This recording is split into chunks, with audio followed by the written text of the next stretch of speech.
Welcome back into Main Street Living, Quincy. Can you believe that June is already here?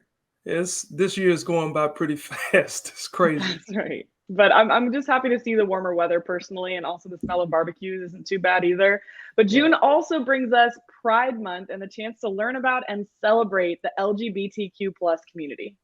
That's right. And Kyle David is here to give us a little history and remind us what Pride Month is really all about. Welcome, Kyle, to Main Street Living. How you doing?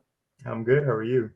We are doing pretty good. Kyle, I understand Pride Month began in the late 1960s, right? And then they started to march in the 70s. But how did Pride Month come to be and what was the goal?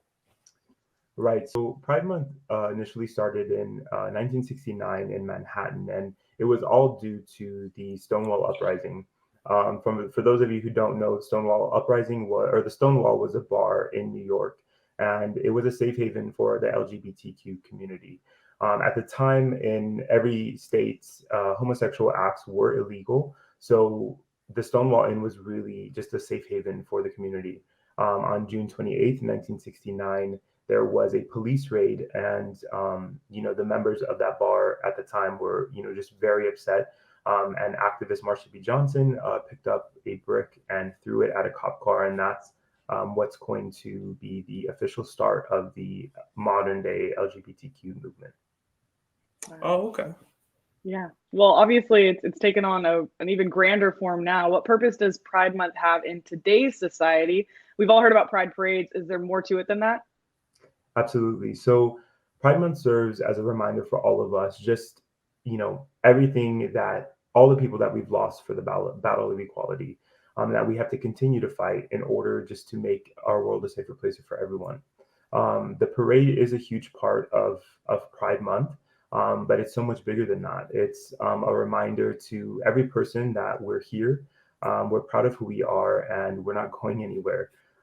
There's so many organizations, whether that's nationwide or locally, that do really great work in the community. And, I would encourage anyone who has the resources, whether that be financial or just time, just to get out there and support your local organizations and just get, more involved and just help support the community.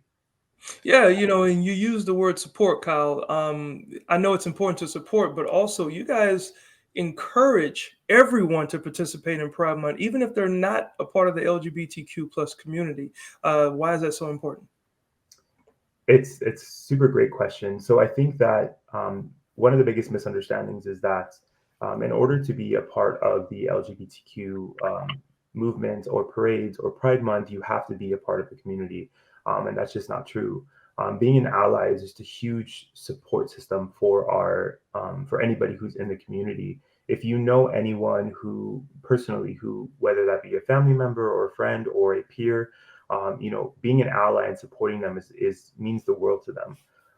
For example, if you are a heterosexual cis male and you associate yourself with like-minded people, then showing them that you're comfortable with the community, the LGBTQ community, and you are involved really helps to give them more comfortability as well, to the point where they might want to participate as well in these events. So that is a huge support for the LGBTQ movement. Okay. Well, Kyle, we can see that you are a very valuable leader, and more specifically, you are a leader in one of Cox Communications' Pride ERGs, which stands for Employee Resource Group. What does that group do? So the main goal of the employee resource group is to enhance employee engagement and to also create a more meaningful experience in the workplace.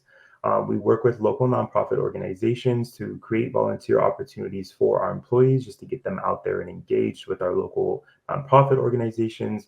But we also create internal events as well, just for our employees to teach them more about the LGBTQ movement, as well as celebrate diversity. Gotcha. And Cox is one of the most diverse companies that I know I've ever been affiliated with and worked with. If a company or a business doesn't have one now, what are some quick tips for setting up an ERG in the workplace?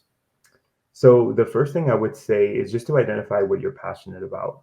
For example, in Cox, a few of the ERGs that we have is Salute, which works with veterans. We have a women's ERG. We have a Lotus ERG, which is for members of the Asian and the Pacific Islander group, and also a Thrive ERG, which is for young professionals. So finding out what you're passionate about is the first step. Second step, just to get executive sponsorship and approval from your leadership. And then just start recruiting your members. Start making sure you have assigned roles for your leaders in the group, and what your goal is and what your objective is with your ERG. And then also just to reach out to the local communities and the nonprofits that coincide with your ERG, just to get your employees out there and active in the community. Awesome. Awesome. And we so appreciate what you guys are doing with Cox Communications Pride ERG. How can viewers find out more about Pride Month? Absolutely. So you can go to either yearview.com or usaprides.org for more information. You can also just look up your local LGBTQ centers and communities and look for ways to volunteer or support that way. Awesome, Kyle. Well, thank you so much for sharing, and we certainly appreciate you being a leader here. Of course. Thank you. All right. Well, Danielle, stick around, because just like there's pride in the month of June, there's also pride when it comes to helping out fellow veterans like myself who are in need. All right. Stay right there.